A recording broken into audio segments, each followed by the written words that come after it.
이 시대를 표현하기를 자꾸 부정적인 그런 표현들을 많이 쓰고 있습니다.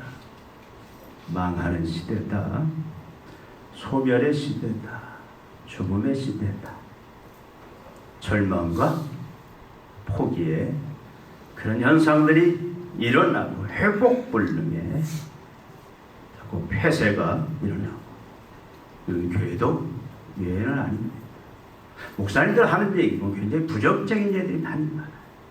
전도해도 안 된다, 앞으로 교회가 없어질 것이다. 그래서 어떻게 교회를 존속시키냐, 자꾸 합병 얘기들을 많이 해요. 참 어려운 시대에 우리가 신앙생활을 하고 있습니다. 또 하루하루의 삶을 살아가고 있습니다.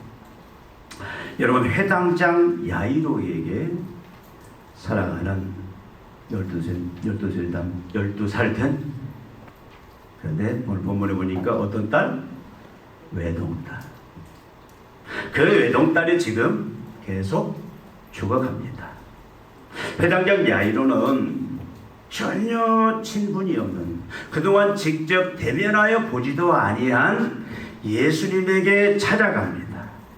달려가서 자기 딸을 살려달라고 예수님께 애원을 합니다. 그런데 예수님이 그 딸을 살려주세요. 여러분, 무엇이 이 야이로의 딸을 살려주도록 했습니까? 여러분, 우리에게도 12년 아니면 그 이상의 많은 세월 동안 지나도록 우리가 고치고 살리기를 원하지만 계속 나날이 죽어가는 것들이 있습니다. 저도 두렵게 하는 그런 부분들이 있고, 여러분들도 두려워하는 그런 부분들이 다 있을 줄 압니다. 희망이 보이지 않고 서서히 걱정과 두려움에 구렁텅이로 깊이 빠져 들어가게 하는 것들이 우리에게 있다. 사업의 문제일 수도 있고, 건강의 문제일 수도 있고, 또 내가 하나님 앞에 처음 품은 비전, 꿈의 문제일 수도 있습니다. 가정에 내 사랑하는 자녀들이 어떻게든지 우리는 신앙의 대물림을 해줘야 돼요. 그것이 가장 중요한 건데, 그것이 되지 않음으로 인해서 그것이 단절되고 사라질까 두려워하는 마음도 있습니다. 또 내가 하나님 앞에서 끝까지 믿음을 지켜가지고 믿음이 자꾸 소멸되어 가요. 사라져가. 이런 여러 가지 문제들, 과연 우리는 어떻게 살려낼 수 있을까? 저는 처음에 교회 왔을 때 하나님 앞에 서원한 게 있습니다. 어떤 때는 자꾸 불안하기도 해요. 내가 과연 그 소원을 이뤄낼 수 있을까, 살려낼 수 있을까 하는 그런 불안감들도 가끔 이 주위 현상들을 보면 자꾸 일어납니다. 과연 어떻게 살려낼 수 있을까? 도대체 무엇이 살려낼 수 있게 하는가? 여러분, 오늘 보면 여러분들은 많이 들어서 살고 있는 말씀입니다. 예수님의 공생의 2년 말에 갈릴리에서 일어난 사건입니다. 우리가 읽었듯이 회당장 야이로에게 12살 먹은 외동딸이 있어요. 근데 이 딸이 지금 이 시간뿐만 아니라 오래전부터 시름시름 앓다가 어떻게 보면 태어나서부터 아팠는지 우리는 모릅니다. 그런데 지금 현재 그 병이 고쳐지지 않아서 지금 어떻게 죽어가고 있다. 본문은 그렇게 우리에게 말씀을 하고 있습니다. 여러분, 회당장은 그 지역의 여러분 유지예요. 이 사람은 돈도 있을 겁니다. 많은 인맥도 있을 거예요. 해볼 거 다 해보지 않았겠습니까? 그 시대에 가장 용하다고 명의라고 하는 의사들을 다 통해서 딸을 고쳐보려고 애를 쓰지 않았겠습니까? 그런데도 희망이 안 보여요. 점차 생명이 빛을 잃어갑니다. 약을 써보지 않았겠습니까? 좋다는 약은 다 써봤을 거예요. 그런데 그 약도 딸을 살리지 못합니다.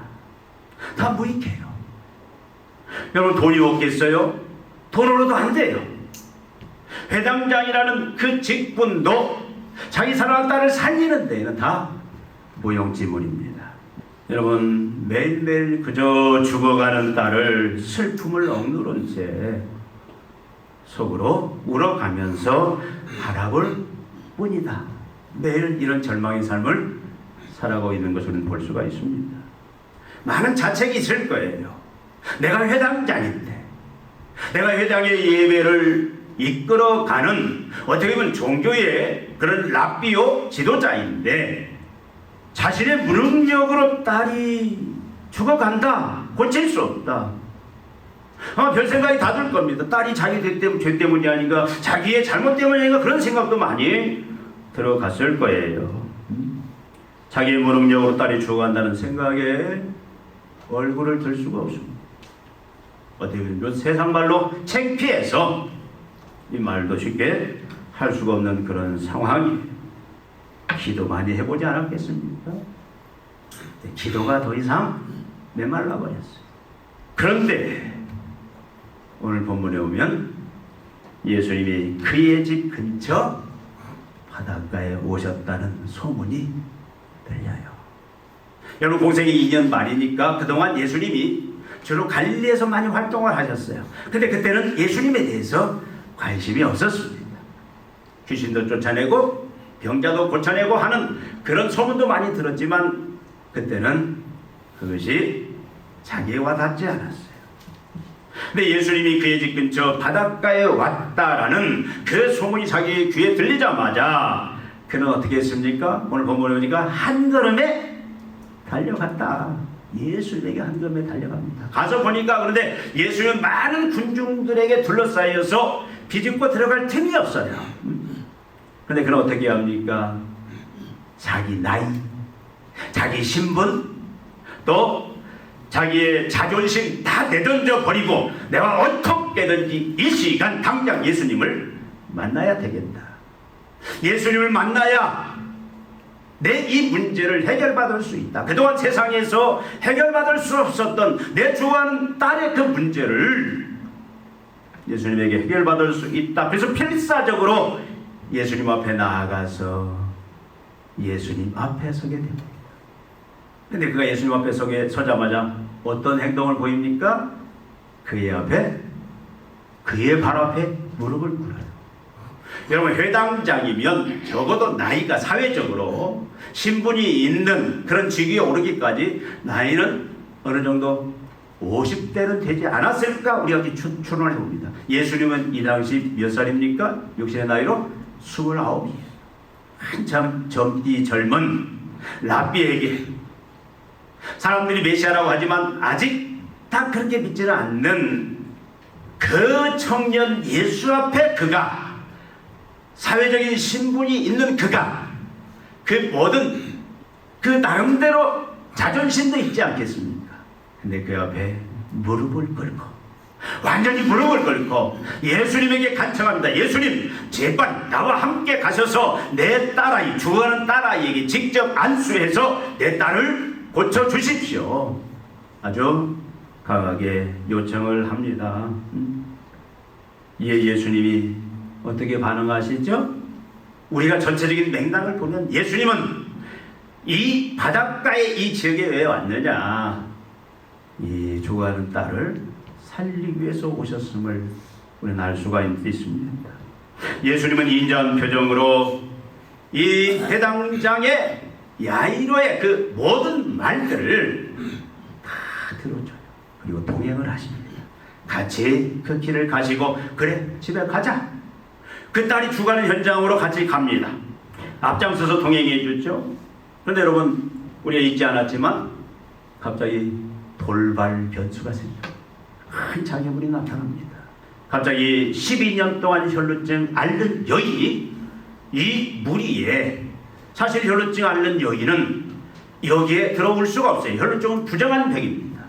그래서 이 당시 이 부정한 병을 앓는 사람은 군중들 속에 들어갈 수 없어요. 회당에도 들어갈 수 없습니다. 자기가 길을 갈 때는, 어쩔 수 없이 갈 때는 자기 스스로 부정하다 부정하다 소리치면서 사람들이 피할 수 있도록. 왜? 그와 접촉하면 다 부정해지기 때문에. 근데 그 혈루증 12년 동안 혈루증으로 앓는 그 여인이 예수님 그 사이로 들어갔어요. 예수님의 옷자락을 붙잡지. 그의 옷자락만 붙잡으면 낫겠다는 그 믿음이 그 안에 있어서 결국 그 믿음대로 그가 치료를 받잖아요. 근데 그것 때문에 시간이 많이 소요됐습니다. 어쩌면 예수님은 이 야이로 해당자는 자기 입장에서 볼 때는 어떻겠어요? 이 여인이 괘씸하지 않았겠습니까? 내 딸이 죽어가요 지금. 한시가 급해요. 자기가 예수님을 만나러 올 때는 언제 죽을지 모르는 그런 절박한 상황 속에서 예수님께 달려 하루 1초라도 빨리 예수님을 모시고 죽어가는 딸에게 가야 되는 그런 상황인데 이 여인이 방해를 합니다. 참 얼마나 걱정돼.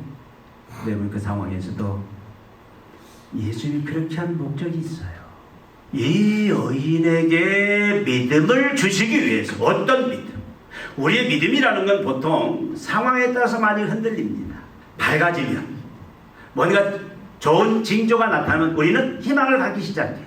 근데 아무리 기도해도 더 깜깜해지고 더 막히는 상황들이 뭔가 나아지고 해결된다라는 단 0.1%의 어떤 현상이 나타나면 우리 희망을 갖는데 더 어두워져. 기도하면 기도할수록 더 아파. 기도하면 기도할수록 더 요즘은 목숨이 괴로워지는, 우리의 문제가 더 완전히 닫혀버리는 그런 상황입니다. 여러분 예수님은 그걸 뛰어넘는 믿음을 주시기 위해서 여인에게 이 혈루증 여인을 통해서 과연 믿음이 뭐냐 그 믿음을 보여주면서, 여러분 그 혈루증 여인에게 예수님이 뭐라고 말씀하십니까? 누가 내 옷자락을 잡았다. 베드로가 뭐라고 합니까? 잡기는 누가 잡았습니까? 사람들이 밀쳤지. 예수님이 아십니다. 분명히 누가 잡았다. 왜 그렇습니까? 이 여인의 믿음을 온 회중 앞에 고백하고 선포하게 하기 위해서 여인이 고백을 합니다. 내 딸아, 네 믿음이 너를, 예수님을 메시아로, 예수님 우리 죄 문제뿐만 아니라 죄로 인한 우리가 여러 가지 많은 고난들, 아픔들, 여러 가지 문제들이 이 세상에 오지 않았습니까? 질병도 그 중에 하나예요. 우리 원래 하나님이 창조했을 때는 죽지 않을 몸이었습니다. 걱정, 의심, 두려움이 없는 상태였어요. 모든 것이 넘칩니다. 모든 것이 풍요로워요. 죄도 없고 질병도 없는 그런 세상을 하나님이 만드는데 죄가 어떻게 이 세상에 질병도 가져왔고 사람들 간에 서로 갈등과 미움과 싸움, 원망, 전쟁도 가져왔고 또 물질의 어려움들, 죽도록 땀 흘려도 먹고 살기 힘든 그런 가난의 문제도 가져왔고 사회의 구조적인 악들, 사회가 평온해 보입니다. 그런데 이때는 그 죄악된 본성들로, 그래서 언제 그게 터져 나오면 사람이 아주 잔인하게. 저는 새들을 참 좋아해요. 짐승들을 참 좋아합니다. 비둘기도 좋아하고 새들도 좋아하고. 근데요, 새들이 평화로울 때는 참 천사 같아요. 그렇게 예쁩니다. 근데 자기들끼리 어떤 영역 다툼이 벌어지면요 아주 무섭게 싸워요. 새도 그래요. 죄로 인하여 이런 세상이 와버렸는데 이 혈루증 여인의 그 질병을 네 믿음이 너를 구원하였다.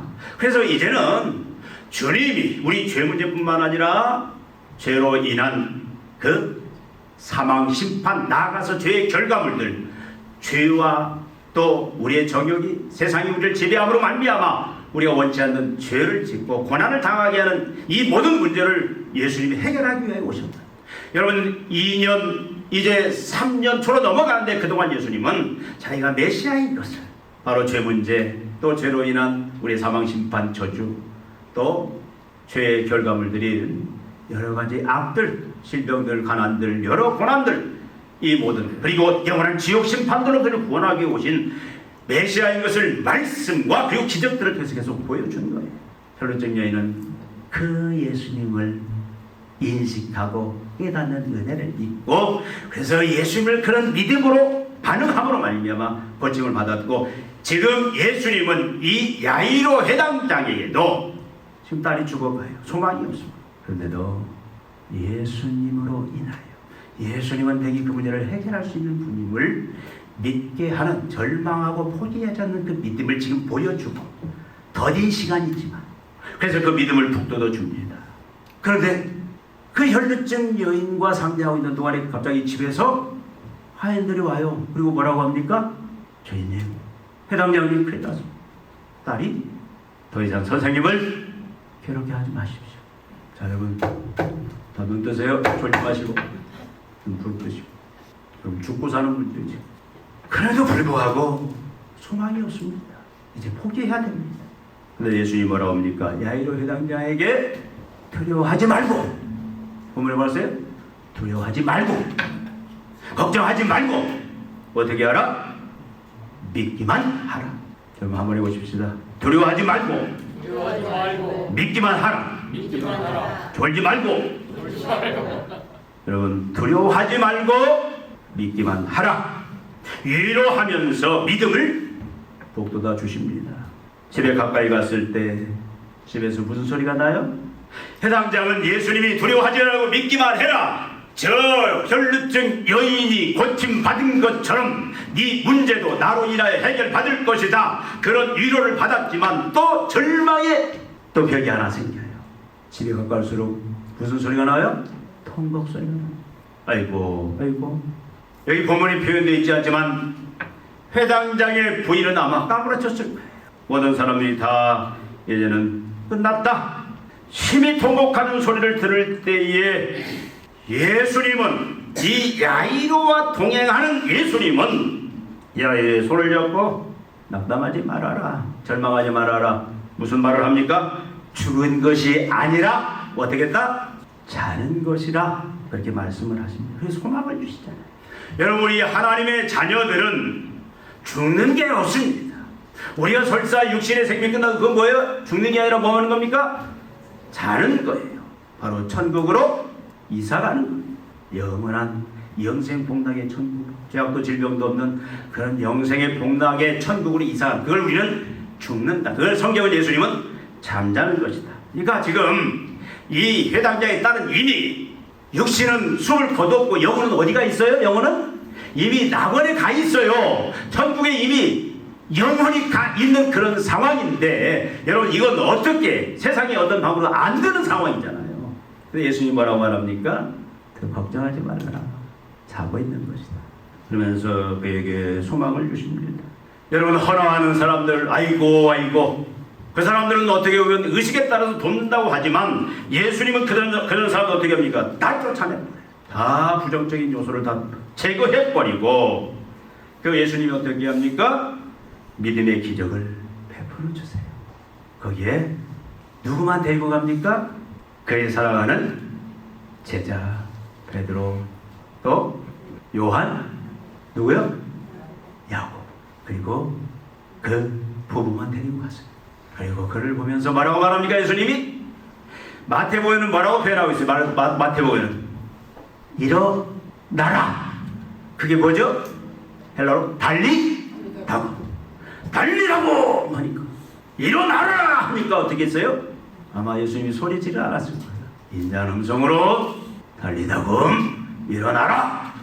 그러니까 어떻게 했다고요? 성경은 즉시 곧 일어났다. 예수님이 뭐라고 하니까 먹을 것을 주어라. 여러분, 의학적으로 설명이 안 되잖아요. 그렇죠? 이미 뇌에 산소가 공급이 오랫동안 안 되면은 그건 다시 살아나도 여러 장애가 생기는데, 여러분 하나님이 만져주시니까 즉시 일어나 먹고, 그 먹었으면 어떻게 해야 돼요? 활동했다고 말 아니겠습니까? 열심히 뛰어다니면서. 여러분, 그리고 잔치가 벌어집니다. 지금까지는 식사 시간이 즐겁지 않았어요. 그렇죠? 먹어도 꼭 돌을 씹는 거, 모래를 씹는 거. 세상에 무슨 재미가 있습니까? 사랑하는 무남 동녀 외동딸이, 그것도 12년 동안을 잘 키웠는데 그 딸이 죽어가는데, 인생의 전부인 그 딸이 죽어가는데 인생이 무슨 재미가 있었겠습니까? 근데 이제는 잔치가 벌어지고 그 아이는 온 마당을 뛰어다니지 않겠습니까? 야이로와 그 가족들에게 죽음의 그림자가 완전히 다 사라져버렸어요. 밥 먹는 모습만 보고도 기쁩니다. 이 회당장은 그동안 율법만을 자랑하던 사람이에요. 윤리만을 강조하던, 격식만을 강조하던 사람인데 이제부터는 뭐 하는 사람이 되었습니까? 예수 그리스도만 사랑하는 사람으로 바뀌고 맙니다.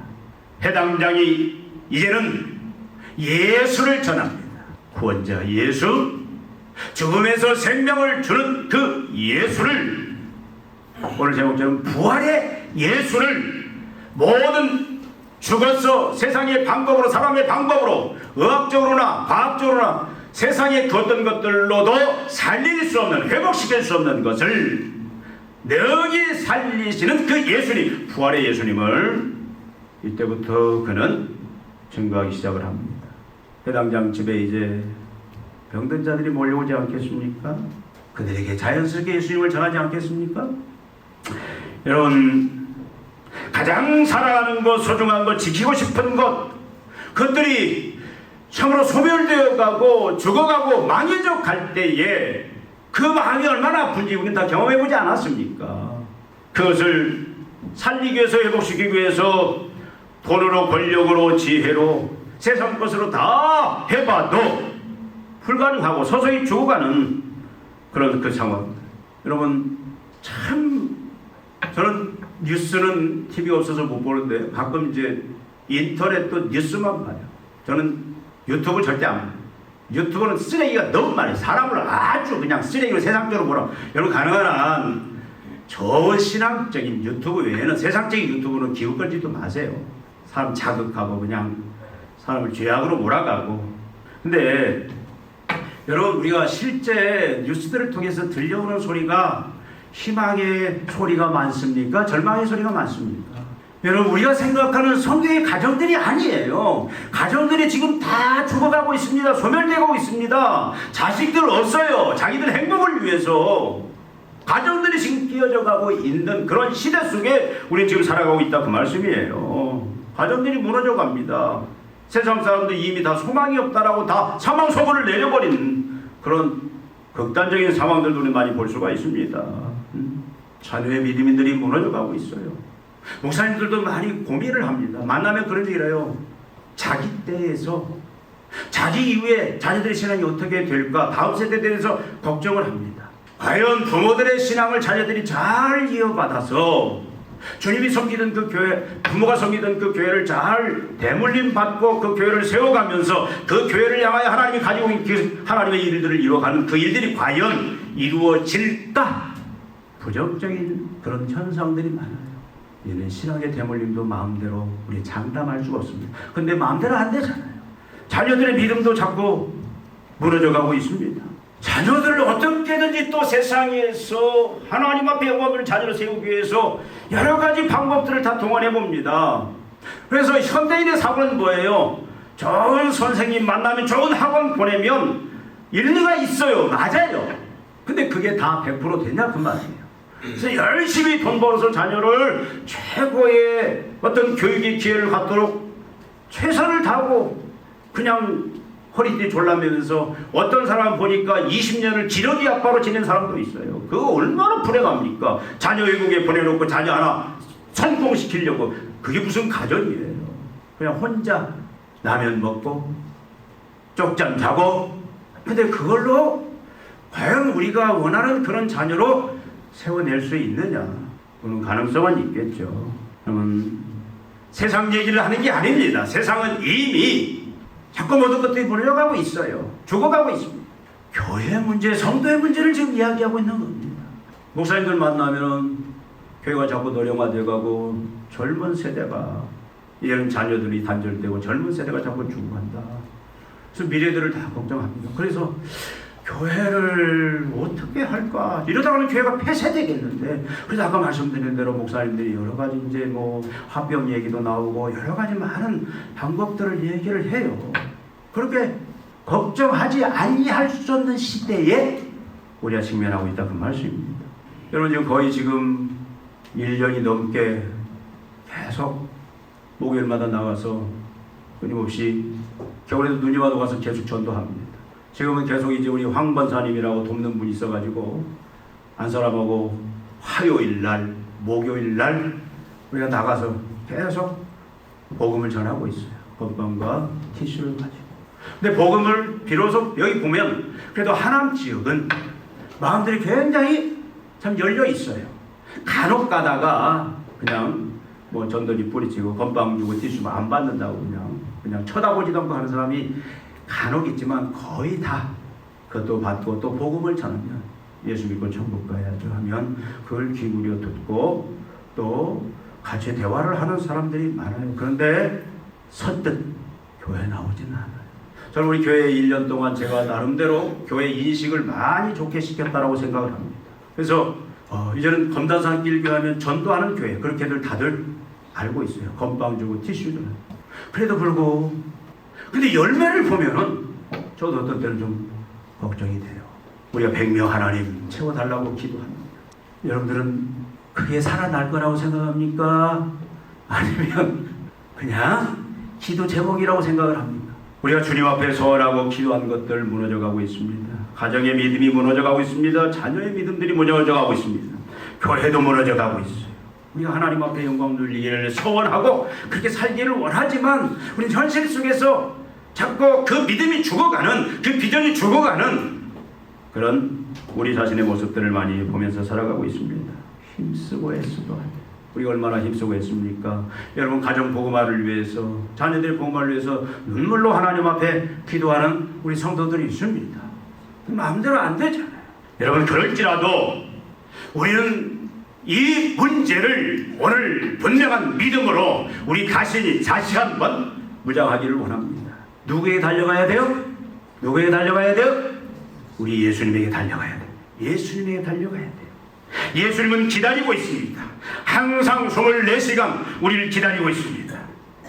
그의 발에 우리는 무릎을 꿇고 이제는 간구해야 됩니다. 예수님과 동행해야 됩니다. 예수님의 말만 믿어야 됩니다. 세상의 말에 우리는 동요되어서는 안 됩니다. 부정적인 말들, 죽었다는 말들, 거기에 우리는 이제 단 1%도 우리의 마음이 동요되어서는 안 돼요. 여러분 다른 데로 달려가지 마십시오.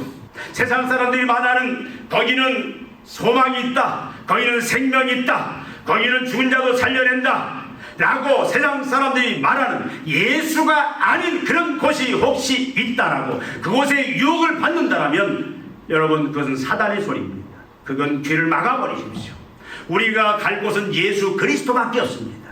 우리를 위해 십자가에 죽으시고 부활하신 우리 죄와 죄로 인한 모든 사망 심판 저주, 우리를 죄의 권세로부터 사단의 권세로부터 해방시키고 하나님의 생명 의와 하나님 나라 의와 생명과 하나님의 생명, 예수의 생명, 부활의 생명을 주신, 그래서 의와 평강과 희락을 누리면서 우리로 하여금 우리 본래 세우신 하나님의 그 영광을 드러내는 그 일의 전심으로 열매를 맺으며 일할 수 있게 유일하게 만드시는 예수님에게 가야 됩니다.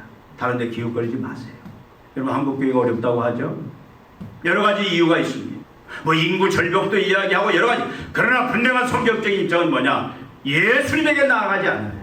교회가 언제부턴가 권력 앞에 나가기 시작하고, 교회가 언제부터 명예 앞에 나가기 시작하고, 교회가 먼저 하나님의 영광을 가장한 자기의 성공, 자기 야망 실현, 교회가 이렇게 자꾸 변질되어 가고 있기 때문이다.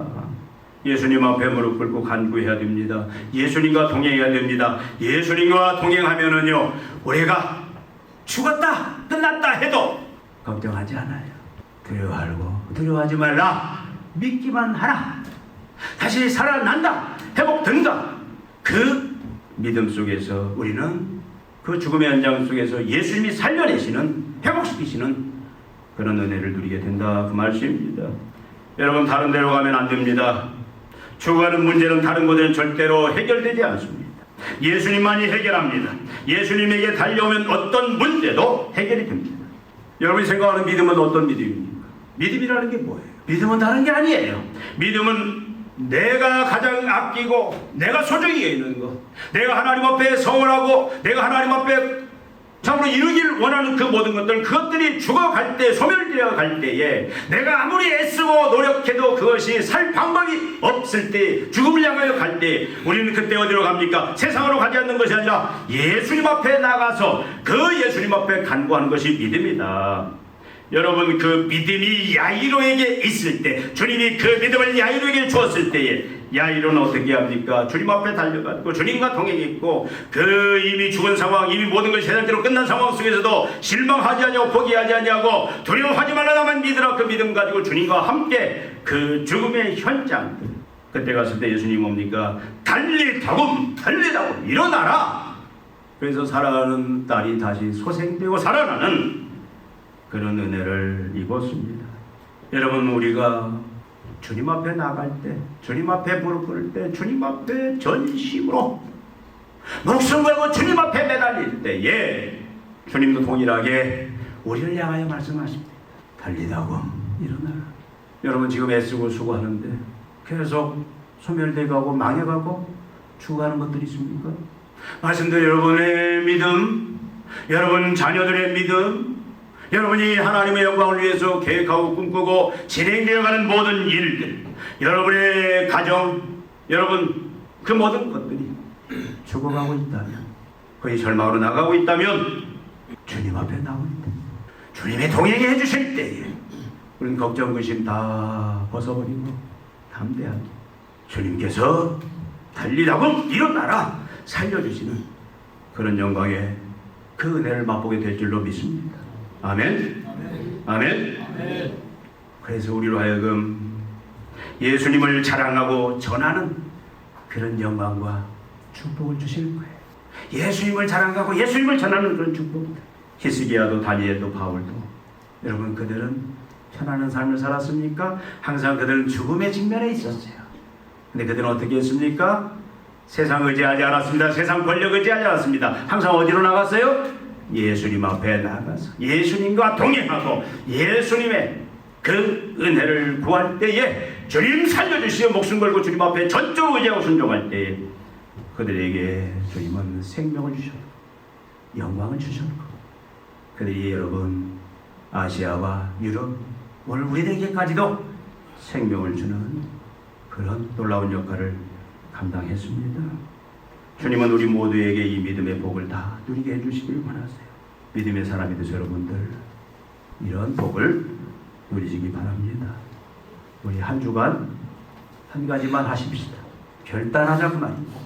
우리가 참으로 이제 이런 믿음, 어떤 상황이든 다 모든 것이 죽어가고 세상 사람들은 끝났다라고 이미 사망 진단을 내린 그런 어떤 문제라도 주님 앞에 나가면, 주님이 동행하시면, 그리고 두려워하지 않고 살리시는 주님을 믿으면, 달리다으로 살리시는 그 주님을 믿으면 여러분 반드시 살아난다는 그 믿음으로 우리가 회복되어야 돼요. 저는 분명히 믿습니다. 우리 교회 하나님께서 분명히 우리 100생명, 저는 기도할 때마다 그 환상을 보면서 기도를 합니다.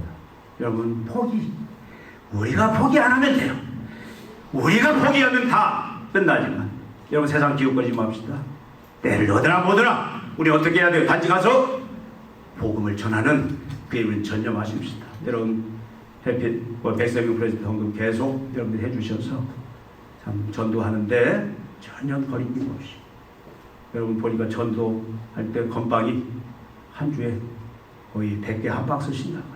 사람이 더 많이, 건빵 한 박스가 자꾸 올라요. 100개가. 전에는 한 12,000원 샀는데 요즘 막 3만원에서 제가 이틀에 구해서 13,000원, 14,000원 바로 즉시 계약을 했거든요. 티슈도 자꾸 여러분 1,000개 25만 원. 근데 우리는 참 행복하게, 참 아끼지 않고 열심히 잘하고 있습니다. 여러분 백성명 프로젝트 헌금뿐만 아니라 여러분이 때를 얻었든지 못 얻든지 우리는 누가 살려줘요? 예수가 살려줘요. 죽은 영혼도 예수가 살려줍니다. 그래서 일주일 동안 우리는 이 전도뿐만 아니라 또 예배를 회복해야 돼. 이 믿음을 갖기 위해서. 참 코로나 이후에 한국교회 예배 현황이 많이 바꾸어졌습니다. 오후 예배가 없어졌어요. 수요 예배가 없어졌습니다. 금요 기도회가 없어졌어요. 기도해야 되잖아요. 나와서. 여러분 이번 주만 아무리 바빠도 시간 정리 잘 하셔서 수요 예배, 금요 기도 꼭 나오십시오. 그래서 우리 같이 한번 부르짖읍시다. 예수님 살려주세요. 그래서 달리다고 일어나라 하는 그런 주님의 음성을 우리가 다 같이 한번 들으십시다. 기도하시겠습니다. 하나님 아버지, 세상의 모든 것들이 소멸되어 가고 망해가고 있습니다. 신앙도 교회도 하나님 힘든 시기를 지내고 있습니다. 하나님 아버지, 우리가 세상 기웃거리지 않게 해주시고 우리 유일한 소망이신 예수님 앞에 나가기를 원합니다. 주님 앞에 무릎 꿇고 주님 발 앞에 엎드려 간구하는, 목숨 걸고 기도하는 저희들 되기를 원합니다. 그여여 동행하시는 주님을 말미암아 날마다 우리가 위로받고 주님의 때에 달리다고 일어나라 살려주시는 그 주님의 부활의 그 은총을 경험하고 사는 저희들 우리 교회 되게 하여 주시옵소서. 사랑하는 종들의 가정 속에, 직장 속에, 사업장 속에, 우리 검사산길 교회 위에, 한국교회 위에 하나님 달리 가금의 그 믿음의 선포와 함께 다시 소생하고 살아나는 은혜와 축복을 내려 주시옵소서. 예수님의 이름으로 기도하옵나이다. 아멘.